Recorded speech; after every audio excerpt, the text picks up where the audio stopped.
দুর্ভাগ্যের কথা, গতকাল কুমিল্লায় আমাদের যুবদলের এক নেতাকে তুলে নিয়ে যাওয়ার পরে যৌথ বাহিনী হাতে সে তারপর সকালেই মারা গেছে।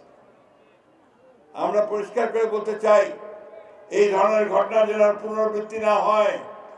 যারা এই ঘটনা ঘটিয়েছে তাদেরকে অবশ্যই বিচারের আওতায় নিয়ে আসতে হবে।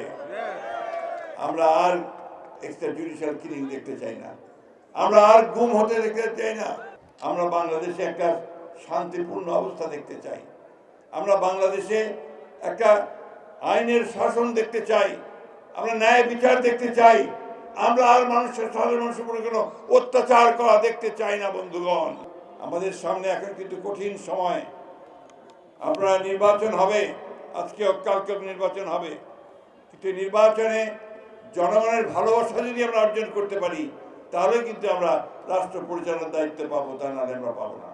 আমাদের যে বর্তমান সরকার আছে তাদেরকে শুধু একটা কথাই বলতে চাই, আবারও রিপিট করতে চাই, পুনরাবৃত্তি করতে চাই, আমরা আপনাদের কাছে যেটা চাই, নিরপেক্ষ থাকবেন, সম্পূর্ণ নিরপেক্ষ থাকবেন।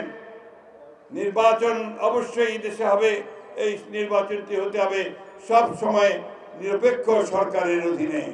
ছাত্ররা রাজনৈতিক দল গঠন করতে চায়, আমাদের এতটুকু আপত্তি নেই, বরং আনন্দিত। ছাত্ররা রাজনীতি করবে, আসবে, তারা নতুন দল গঠন করবে, আমরা তাদেরকে স্বাগত জানাবো। তারা তাদের নতুন চিন্তা ভাবনা দিয়ে মানুষের মনের মধ্যে যাওয়ার চেষ্টা করবে, কিন্তু সরকারের থেকে যদি দল গঠন করেন এই দেশের মানুষ সেটাকে মেনে নেবে না।